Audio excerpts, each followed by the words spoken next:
Hello दोस्तों, नमस्कार। कैसे हैं? मैं हूं राघव। आपका स्वागत करता हूं आपको अपने यूट्यूब चैनल वेल्थ वेलनेस में। तो आज हम एक नए टॉपिक पे चर्चा करने वाले हैं आपके साथ में, जो बहुत ही इम्पोर्टेंट टॉपिक है और उस टॉपिक पे आपको बहुत ही मज़ा आने वाला है। तो आइए चलते हैं, जिसका नाम है टाइप्स ऑफ मनी, मुद्रा के प्रकार, यानी मुद्रा कितने प्रकार की होती है। इसके पहले हम पढ़ चुके हैं हिस्ट्री ऑफ मनी, पैसों का इतिहास के बारे में, लेकिन आज हम पढ़ने जा रहे हैं टाइप्स ऑफ मनी। तो आप जानते हैं कि मुद्रा क्या चीज़ होती है? यानी जिन चीज़ों के माध्यम से हम दैनिक जीवन में क्रय विक्रय करते हैं, कोई चीज़ों का खरीद फरोख्त या लेन देन करते हैं, वो एक मुद्रा होती है। लेकिन आप जानना चाहेंगे कि ये मुद्रा कितने प्रकार की होती है, कितने तरह की होती है, तो उसी पे आज हम चर्चा करने वाले हैं। तो आप देखिए कि टाइप्स ऑफ मनी, मुद्रा के प्रकार। मुद्रा मेनली दो प्रकार की होती है। कौन कौन सी? बोलते हैं वास्तविक मुद्रा और स्वीकार्य मुद्रा। वास्तविक मुद्रा को इंग्लिश में बोलते हैं रियल मनी। एक्सेप्टेबल मुद्रा को बोलते हैं स्वीकार्य मुद्रा। और ये जो रियल मनी है, वास्तविक मुद्रा है, वो क्या चीज़ है? तो वास्तविक मुद्रा किसी देश में प्रचलित मुद्रा ही वास्तविक मुद्रा होती है। कोई भी देश हो, चाहे हमारा हिंदुस्तान हो, जापान हो, चीन हो, कोई भी देश हो, उस देश में जो मुद्रा प्रचलित है, जो मुद्रा वहाँ चल रही है, वही उस देश की रियल मुद्रा होती है, वास्तविक मुद्रा होती है। और आगे उसके बारे में आप जानेंगे कि यही देश की, यानी पूरे देश में वही मुद्रा जो होती है, विनिमय का माध्यम होती है। इसे यथार्थ मुद्रा भी कहा जाता है। कहीं डॉलर चलता है, जैसे यूएस में, यूके में अगर आप जाएंगे तो वहाँ पाउंड चलता है, जापान में आप जाएंगे तो वहाँ पे येन चलता है, यूरोप में आप जाएंगे तो यूरो चलता है, हमारे हिंदुस्तान में जो है रुपया चलता है। तो इसी रुपये में ही हम लोग लेन देन करते हैं। वहाँ लोग डॉलर में करते हैं, येन में करते हैं, यूरो में करते हैं। तो जिस देश में जो मुद्रा चल रही है, वही उस देश की रियल मनी या वास्तविक मुद्रा होती है, और वहाँ लेन देन का माध्यम उसी मुद्रा में होता है। और ये वास्तविक मुद्रा में नोट भी आते हैं और सिक्के भी आते हैं, दोनों चीज़ आते हैं, नोट भी और सिक्के भी। आगे जानते हैं कि जो वास्तविक मुद्रा होती है रियल मनी, वो रियल मनी दो प्रकार की होती है। रियल मनी दो प्रकार की होती है। नंबर एक मेटेलिक मनी या धातु मुद्रा, और दूसरा चीज़ होता है आपका पेपर मनी या कागजी मुद्रा। तो आप जान गए कि मुद्रा दो प्रकार की, एक रियल मनी या वास्तविक मुद्रा, दूसरा स्वीकार्य मुद्रा या जिसे बोलते हैं एक्सेप्टेबल मनी। तो जो रियल मनी होती है, वास्तविक मुद्रा, वो वही मुद्रा होती है जो उस देश में चलती है। और ये रियल मुद्रा भी दो तरह की होती है। एक होती है मेटेलिक यानी धातु मुद्रा, और दूसरी होती है कागजी यानी पेपर मनी। तो आप जानेंगे कि मेटेलिक मनी क्या चीज़ होती है, धातु मुद्रा। जब कोई मुद्रा किसी धातु से निर्मित होती है तो उसे धातु मुद्रा कहते हैं। कोई भी मुद्रा जब किसी धातु से निर्मित होती है, उसे धातु मुद्रा कहते हैं। और आप जानते हैं धातु मुद्रा को तीन भागों में विभाजित किया गया है। धातु मुद्रा को तीन भागों में डिवाइड किया गया है। वो तीन भाग कौन कौन से हैं? एक बोलते हैं स्टैंडर्ड मनी। स्टैंडर्ड मनी जिसको बोलते हैं मानक मुद्रा। दूसरा होता है सिंबॉलिक मनी, इसे बोलते हैं प्रतीक मुद्रा। तीसरा होता है ऑक्सिलरी मनी या इसे बोलते हैं सहायक मुद्रा। तो धातु मुद्रा जो होती है वो तीन प्रकार की होती है। और धातु मुद्रा, ये तीनों प्रकार क्या हैं उसको हम समझते हैं। तो धातु मुद्रा जिस धातु से बनी होती है, चाहे वो गोल्ड हो, सिल्वर हो, जो तांबा हो, या जस्ता हो, एल्युमिनियम, जो कि पहले ज़माने में चलते थे। आज वो सब चीज़ें चलन में नहीं हैं। आज की डेट में मेटेलिक मनी में आप जो देखते हैं 10 रुपये के सिक्के, 5 रुपये के सिक्के या फिर 1 रुपये के सिक्के, ये सब अलग मेटल के बने होते हैं। तो जितने भी सिक्के पुराने ज़माने से लेकर के आज तक आप देखते हैं, ये सारे जो कॉइन्स होते हैं ये सब मेटेलिक मनी के अंतर्गत आते हैं। और इस मेटेलिक मनी कि जिस चीज़ से, जिस धातु से बने होते हैं, उसी के आधार पे इस धातु मुद्रा को 3 इम्पॉर्टेंट भागों में बांटा गया है, जिसमें पहला है स्टैंडर्ड मनी या मानक मुद्रा। ये मानक मुद्रा स्टैंडर्ड मनी क्या होता है कि सपोज करिए ये 10 रुपये का सिक्का है आपके पास। ये सिक्का सपोज करिए कि अगर चांदी से बना हुआ है या समझिए सोने से बना हुआ है, या मान लीजिए कि सिक्का जो है ठीक है आपको स्टील से बना हुआ है, या बताइए आप पीतल से बना हुआ है, आप जो भी समझिए। तो स्टैंडर्ड मनी कैसे होगा? स्टैंडर्ड मनी का मतलब होता है 10 रुपीज़ इक्वल टू 10, मतलब इस 10 रुपये, इस पे क्या है, एक अंकित मूल्य है, इस पे एक अंकित मूल्य है, 10 रुपीज़ लिखा गया है, 10 रुपये, ये इसका अंकित मूल्य हुआ। और इसका एक होता है वास्तविक मूल्य, रियल वैल्यू जो होती है। सपोज करिए अगर ये चांदी है, ये हो सकता है 1 ग्राम, 2 ग्राम, 3 ग्राम, 5 ग्राम, जितना भी हो। अगर इसको पिघला दिया जाए तो आज की डेट में चांदी की जो कीमत है, अगर ये 5 ग्राम का है तो 5 ग्राम चांदी की कीमत अगर इस 10 रुपये जो इस पे अंकित मूल्य है इसके बराबर है, तो ये हो जाएगा आपका स्टैंडर्ड मनी। मतलब अंकित मूल्य और उसकी जो पिघलाने के बाद वास्तविक कीमत है, वो चीज़ अगर बराबर होती है तो यही होता है आपका स्टैंडर्ड मनी। ये धातु मुद्रा का पहला रूप है। दूसरा चीज़ है सिंबॉलिक मनी या प्रतीक मुद्रा। ये समझना बहुत आसान है। प्रतीक मुद्रा मतलब ये 10 रुपये का सिंबल इस पे है, 10 रुपये का सिंबल इस पे है, यानी ये 10 रुपया इसको प्रतीक मुद्रा है। और ये चीज़ जब हम पिघलाएंगे तो आज की डेट में इस धातु की जो कीमत है वो 10 रुपये से कम हो जाती है। यानी इसमें जो मेटल इस्तेमाल किया गया है वो 10 रुपये की कीमत के बराबर नहीं है, उससे कम है। तो यही चीज़ हो जाएगा सिंबॉलिक मनी। इसे भी एक सिंबल है 10 रुपीज़ का। इसकी वास्तविक जो कीमत है, जो इसकी रियल वैल्यू है इसके मेटल की, वो 10 रुपये नहीं है। इसलिए ये चीज़ हो गया सिंबॉलिक मनी। आगे होता है ऑक्सिलरी मनी। ऑक्सिलरी मनी मतलब होता है सहायक मुद्रा। सहायक मुद्रा जो प्रतीक मुद्रा होती है, इस प्रतीक मुद्रा की क्या है, मदद करने के लिए होती है। आगे अगर आप देखेंगे तो कागजी मुद्रा, जो आपका रियल मनी है, वास्तविक मुद्रा है, एक मेटेलिक और दूसरी पेपर मनी। तो मेटेलिक में आपने देखा है कि स्टैंडर्ड मनी यानी जो उसकी अंकित मूल्य उसके वास्तविक मूल्य के बराबर होना चाहिए। दूसरा आपने देखा सिंबॉलिक मनी, इसमें जो अंकित मूल्य है उसके वास्तविक मूल्य से कम होता है।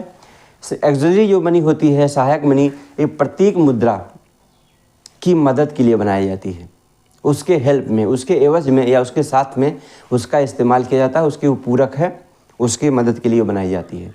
आगे अगर आप पेपर मनी के यानी कागजी मुद्रा के बारे में देखेंगे तो पेपर मनी क्या चीज़ होता है। पेपर मनी जो होता है इसकी बहुत सिंपल सी परिभाषा है कि कागजी मुद्रा विशेष प्रकार के कागज पर लिखा गया एक प्रतिज्ञा पत्र होता है। कागजी मुद्रा किसी नॉर्मल कागज से नहीं बनती है, ये विशेष प्रकार के कागज से बनती है और उस कागज पे लिखा गया सिर्फ एक प्रतिज्ञा पत्र होता है और इससे ज़्यादा कुछ नहीं, जिसको केंद्र सरकार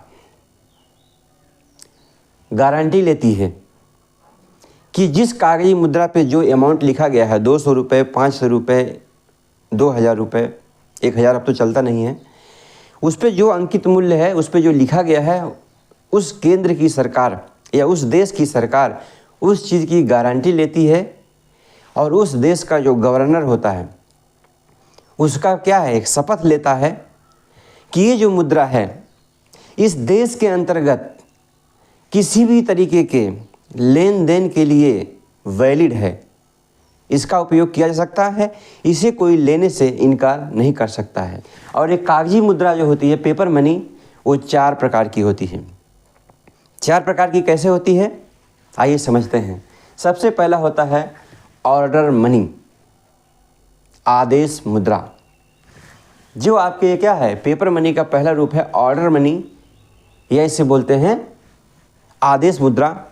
मतलब जो आदेश मुद्रा होती है वो किसी देश की सरकार द्वारा जो है क्या है, जारी किया जाता है। उसे किसी अतिरिक्त अन्य वस्तु के मूल्य से परिवर्तित नहीं किया जा सकता, उसे आप चेंज नहीं कर सकते हैं। वित्त सचिव का उस पर साइन होता है, उसे रिजर्व बैंक ऑफ इंडिया नहीं बनाती है। ये 1 रुपये का नोट है, जिस पे अगर आप देखेंगे तो इस पर क्या है, रिजर्व बैंक ऑफ इंडिया नहीं लिखा गया है। क्यों? क्योंकि इसे रिजर्व बैंक ऑफ इंडिया नहीं बनाता है, इसे किसी देश की केंद्र सरकार द्वारा निर्मित होता है। और इस पे सबसे बड़ी बात है, इस पे लिखा गया है भारत सरकार, गवर्नमेंट ऑफ इंडिया, ना कि रिजर्व बैंक ऑफ इंडिया। और इस पे गवर्नर का साइन भी नहीं होता है, इस पे गवर्नर का साइन नहीं होता है। इस पे जो वित्त सचिव होते हैं वो अपना सिग्नेचर करते हैं। यहाँ पे देखिए लिखा गया है एस वेंकटैया रमन। ये क्या है, उस समय के लिखा गया है वित्त सचिव, वित्त मंत्रालय लिखा गया है, आपको नहीं दिखाई दे रहा होगा। आदेश मुद्रा ये किसी देश की सरकार द्वारा ही क्या है, जारी किया जाता है। इसे किसी चीज़ से आप एक्सचेंज नहीं कर सकते हैं, इसे बदला नहीं जा सकता है। आदेश मुद्रा की सबसे बड़ी खास बातें हैं, इस पे गवर्नर का सिग्नेचर नहीं होता है, इस पे रिजर्व बैंक ऑफ इंडिया नहीं लिखा होता है, इस पे वित्त सचिव का सिग्नेचर होता है। और ये मुद्रा को आप एक्सचेंज नहीं कर सकते हैं और किसी भी चीज़ से इसे बदला नहीं जा सकता है। यही होती है आदेश मुद्रा, या जिसको बोलते हैं ऑर्डर मनी। कागजी मुद्रा का जो दूसरा रूप आप देखेंगे, इसे बोलते हैं सब्स्टिट्यूट करेंसी। सब्स्टिट्यूट करेंसी क्या होती है, प्रतिनिधि मुद्रा क्या होती है, कि जो एक सब्स्टिट्यूट करेंसी होती है, यह वो करेंसी होती है कि जितने नोट भारत सरकार छापेगी उसके एवज में उतने बराबर में स्वर्ण या सोना उसे रिजर्व में रखना होगा। यानी बाहर में जितनी नोट वो छाप के निकालेंगे उतने बराबर में स्वर्ण उनको रिजर्व में रखना पड़ेगा, तभी उतना छाप सकते हैं। वो होती है प्रतिनिधि मुद्रा, कागजी मुद्रा, या बोलते हैं सब्स्टिट्यूशियल करेंसी। आगे दे दिया गया इसमें कन्वर्टिबल करेंसी। कन्वर्टिबल करेंसी क्या होता है, इसे बोलते हैं परिवर्तनीय कागजी मुद्रा। वह मुद्रा जिसे मानक सिक्कों के रूप में 100% समर्थन प्राप्त नहीं होता है, माने यह चेंजेबल है। इसकी जो वैल्यू होती है, इसमें देखिए लिखा गया है परिवर्तनीय कागजी मुद्रा, कन्वर्टिबल करेंसी जो होती है, यह क्या है, वह मुद्रा है जिसे मानक सिक्कों के रूप में 100% समर्थन नहीं मिलता है। ये 100% नहीं समर्थित है, लेकिन फिर भी इसे चेंज कराया जा सकता है, इसे आप बदल सकते हैं, इसको आप चेंज कर सकते हैं। इसी को बोलते हैं परिवर्तनीय कागजी मुद्रा। आगे देखेंगे अपरिवर्तनीय कागजी मुद्रा, जिसको बोलते हैं नॉन कन्वर्टिबल करेंसी। ये अपरिवर्तनीय कागजी मुद्रा, ये क्या चीज़ होता है, जिस कागजी मुद्रा को मानक सिक्कों को, जिस कागजी मुद्रा को मानक सिक्कों को कोई समर्थन प्राप्त नहीं होता है, जिसे सिक्कों में बदला नहीं जा सकता है, उसे अपरिवर्तनीय कागजी मुद्रा कहते हैं। परिवर्तनीय में आप सिक्कों का समर्थन उसको भी प्राप्त नहीं होता है, लेकिन उसे आप कन्वर्ट कर सकते हैं। और अपरिवर्तनीय या नॉन कन्वर्टिबल में आप उसे परिवर्तित नहीं कर सकते हैं। इसे प्रतीक मुद्रा भी कहा जाता है। कि मानो कि अगर किसी देश की सरकार ने 10 लाख करोड़ नोट छाप करके निकाला, तो उतने ही का जो है गोल्ड कॉइन रिजर्व में रखना ज़रूरी नहीं है, कोई ज़रूरी नहीं कि रखा हो। उतना गोल्ड कॉइन रिजर्व में रखा हो, ये सिर्फ प्रतिनिधि मुद्रा या सब्स्टिट्यूट करेंसी में होता है। जितना छापेंगे उतना रिजर्व में रखना पड़ेगा। लेकिन नॉन कन्वर्टिबल में ये कोई ज़रूरी नहीं है कि जितना नोट हम छाप रहे हैं उतना रिजर्व में हमें गोल्ड रखना पड़े। इसलिए इसको क्या कहते हैं, नॉन कन्वर्टिबल।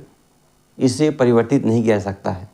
मतलब अगर देश की इकोनॉमी एकदम जीरो हो जाए या गिर जाए और अपने इन कागजी मुद्रा को, जो आपके पास 500, 2000, 1000, 200, 100 जो भी नोट है उस पर जो लिखा गया है, अगर सब लोग, पूरे देश के लोग जाएं बैंकों के पास में कि हमें ये अब कागजी मुद्रा नहीं चाहिए, इसे आप रखिए और इसके बदले में जितना हमारा है अमाउंट, 500 रुपये का अमाउंट है तो 500 रुपया, और 500 रुपये के अनुसार हमारे पास मान लीजिए 10 लाख रुपया है, तो 10 लाख रुपए के अमाउंट का जो रिजर्व गोल्ड है वो हमें दे दीजिए, मुझे वापस दे दीजिए। तो सरकार नहीं दे पाएगी। मतलब उतने रिजर्व में नहीं रखा गया है जितना नोटें छप गई हैं। इसीलिए इस नोट का कोई वैल्यू नहीं, सिर्फ एक सिंपल सा कागज़ है। उस पर जो मुद्रित किया गया, जो लिखा गया है, उसी चीज़ की वैल्यू है और सिर्फ एक ट्रस्ट पे चलता है। कैसे ट्रस्ट पर? उस देश की अर्थव्यवस्था के ऊपर और उस देश की केंद्र सरकार के ऊपर, सिर्फ विश्वास के ऊपर चलती है ये नोटें। बाकी इस नोट का एक कागज़ के टुकड़े से ज़्यादा कोई वैल्यू नहीं है। क्यों? क्योंकि जितनी नोटें पूरे देश में सर्कुलेट कर रही हैं, उन सारी नोटों के एवज़ में रिजर्व में उतना गोल्ड या रियल मनी नहीं रखा गया, धातु मुद्रा नहीं रखा गया है। सिर्फ ये कागज़ के एक सिंबल है। 100 लिखा है, किसी पे 200 लिखा है, किसी पे 500 लिखा है, किसी पे 2000 लिखा है। लेकिन अगर उस चीज़ों को आप दे करके उतने अमाउंट का अगर आप गोल्ड गवर्नमेंट से वापस मांगना चाहें, लेना चाहें, तो नहीं है। क्यों? क्योंकि ये नॉन कन्वर्टिबल करेंसी है।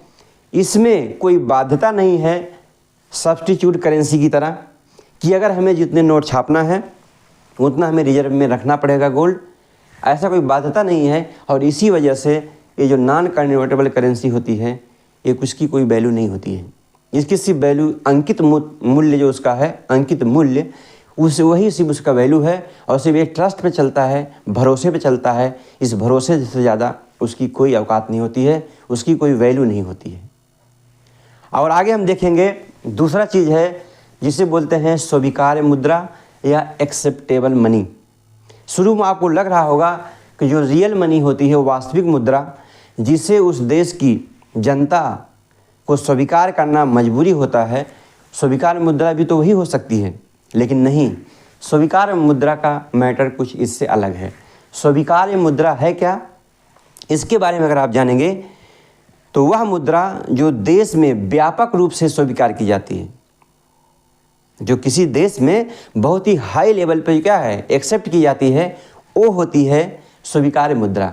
और स्वीकार्य मुद्रा आप जानते हैं कि 2 प्रकार की होती है। स्वीकार्य मुद्रा एक्सेप्टेबल मनी 2 टाइप्स, 2 प्रकार की होती है, जिसे बोलते हैं वैलिड मनी और वॉलेंट्री मनी। वैलिड मनी क्या होता है? वैध मुद्रा। और वॉलेंट्री मनी जिसको बोलते हैं ऐच्छिक मुद्रा। तो वैलिड मनी में आप देखेंगे 2 तरह का होता है। एक होता है सीमित वैध मुद्रा या लिमिटेड वैलिड मनी, और दूसरा होता है अनलिमिटेड वैलिड मनी। सीमित वैध मुद्रा में क्या होता है? वैलिड मनी क्या होता है? वह मुद्रा जो सरकार और जनता दोनों के द्वारा भुगतान और ऋण चुकाने में स्वीकार है। मतलब वैध मुद्रा वह मुद्रा जो किसी देश की सरकार चाहे कोई कर्ज चुकाए या लेन देन करे, सरकार कुछ खरीद फरोख्त करे या साधारण जनता कुछ खरीद फरोख्त करे, तो दोनों चीज़ क्या है? वैध है, वैलिड है, और उस चीज़ का उपयोग किया जा सकता है। उसे क्या करते हैं? वैध मुद्रा कहते हैं। चाहे आपका 10 का नोट हो, 20 का हो, 50 का हो, 100 का हो, 200 का हो, 500 का हो, 2000 का हो, ये सब क्या है? वैध मुद्रा होता है। और यह दो प्रकार की होती है। जो वैलिड मनी है ये भी दो प्रकार की होती है, हमने आपको बताया। एक सीमित वैध मुद्रा, एक होती है असीमित वैध मुद्रा। सीमित वैध मुद्रा में क्या होता है, ऐसी मुद्रा जिसमें एक निश्चित सीमा तक भुगतान किया जा सकता है। एक निश्चित सीमा तक आप उसके भुगतान कर सकते हैं, उससे ज़्यादा नहीं कर सकते हैं। जैसे कि बहुत पुराने ज़माने में, बहुत पहले, जब 1 पैसा, 2 पैसा, 5 पैसा, 10 पैसा, 25 पैसा, 20 पैसा ये सब चलता था, तो उस समय क्या है, गवर्नमेंट का रूल था कि अगर कहीं आप कोई चीज़ पेमेंट कर रहे हैं तो उसे 25 रुपये से ज़्यादा आप नहीं दे सकते हैं, क्योंकि इतने सिक्के बैठ के कौन गिनेगा। कि आप एक 25 रुपये तक आप वो दे सकते हैं चिल्लड़, उससे ज़्यादा नहीं दे सकते हैं। वो आपका क्या है, एक वैलिड या एक क्या है, लिमिटेड वैलिड, सीमित वैध मुद्रा हुआ। असीमित अनलिमिटेड वैलिड मतलब आप जितना चाहे दे सकते हैं, 1000, 2000, 10,000, 50,000, 100 करोड़, 500 करोड़, इसको आप दे सकते हैं। इसको बोलते हैं असीमित वैध मुद्रा। ऐसी मुद्रा जिसमें अनिश्चित सीमा तक भुगतान किया जा सकता है, जिसमें ज़्यादातर कागज़ के नोट आते हैं। इसमें नोट्स में आप चाहे जितना पे करें कोई प्रॉब्लम नहीं है। ऐच्छिक मुद्रा, ऐच्छिक मतलब वॉलंटरी। ऐच्छिक मुद्रा क्या होता है कि ऐसी मुद्रा जिसे भुगतान के रूप में स्वीकार करना या ना करना पूर्णतः लेने वाले के ऊपर डिपेंड करता है। लेना है, आप हमें चेक देना चाहते हैं, हम चाहे तो लें और चाहे तो मना कर दें। आप हमें बाध्य नहीं कर सकते हैं कि नहीं आपको चेक ही लेना पड़ेगा। मैं कैश भी ले सकता हूँ, मैं ऑनलाइन ट्रांजैक्शन भी ले सकता हूँ, ठीक है, मैं आपको चेक लेने के लिए बाध्य नहीं हूँ। तो इसे बोलते हैं ऐच्छिक मुद्रा। मेरी इच्छा के ऊपर निर्भर करता है। इसमें क्या है, प्रतिज्ञा पत्र आता है, प्रतिज्ञा पत्र, विनिमय पत्र या फिर हुंडी। जो विनिमय पत्र है, प्रतिज्ञा पत्र है, जो हुंडी है, ये सब क्या चीज़ें हैं, ये सब चीज़ें आपकी आती हैं वॉलेंट्री मनी या ऐच्छिक मुद्रा।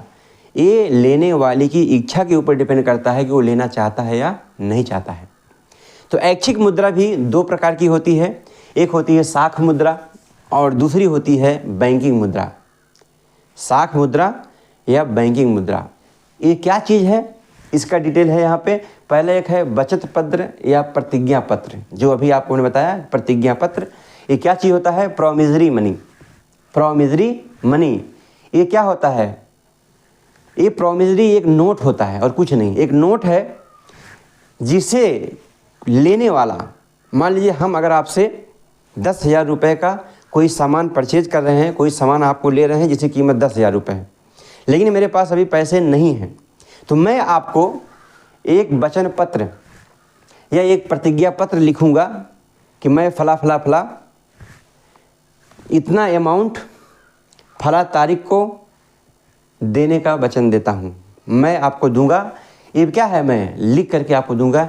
ये होता है प्रोमिसरी मनी या प्रतिज्ञा पत्र, यानी जिसमें कर्ज लेने वाला या उधार लेने वाला या उस कोई सामान जो लिए हैं उधार में, उसको लेने वाला व्यक्ति लिखता है, ये होता है प्रतिज्ञा पत्र।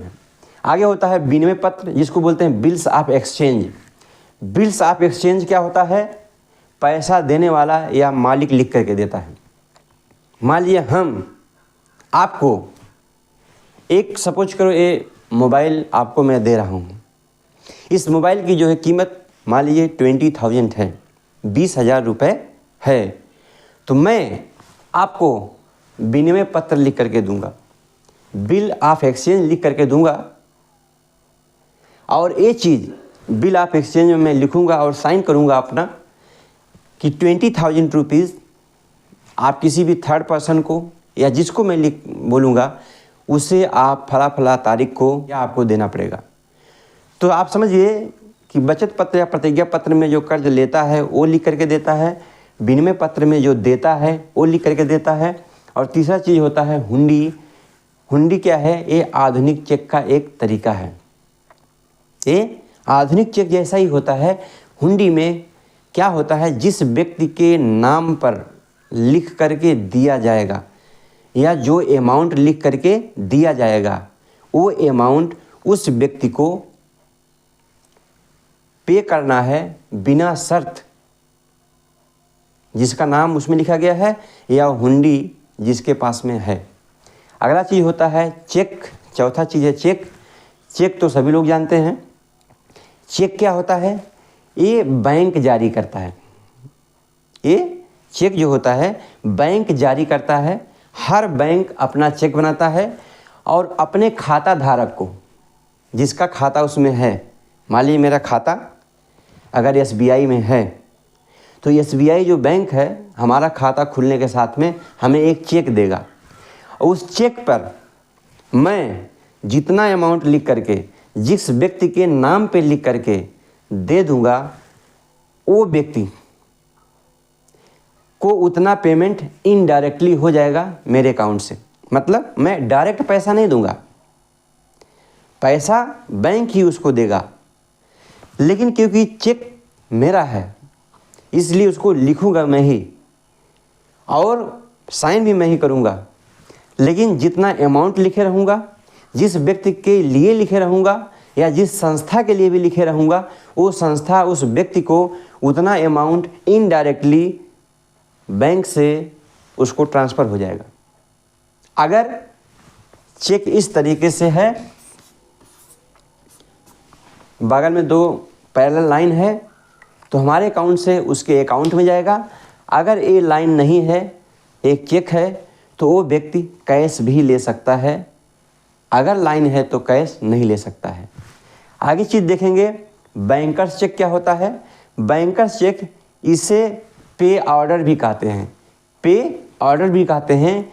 ये बैंक जारी करता है। इसकी क्या विशेषता होती है कि बैंकर्स चेक में जिस शहर में जो बैंक इस चीज़ को जारी करेगा वो उसी शाखा में या उसी शहर में इसको भुनाया जा सकता है।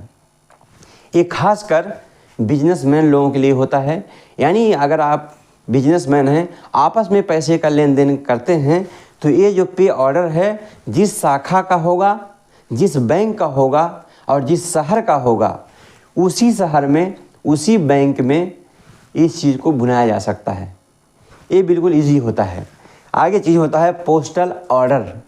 पोस्टल ऑर्डर में आप जानते हैं कि नाम से ही लग रहा है, पोस्टल ऑर्डर मतलब पोस्ट ऑफिस। ये पोस्ट ऑफिस जारी करता है। पोस्ट ऑफिस जारी करता है। ये भी एक चेक जैसा ही है, बिल्कुल चेक जैसा ही है।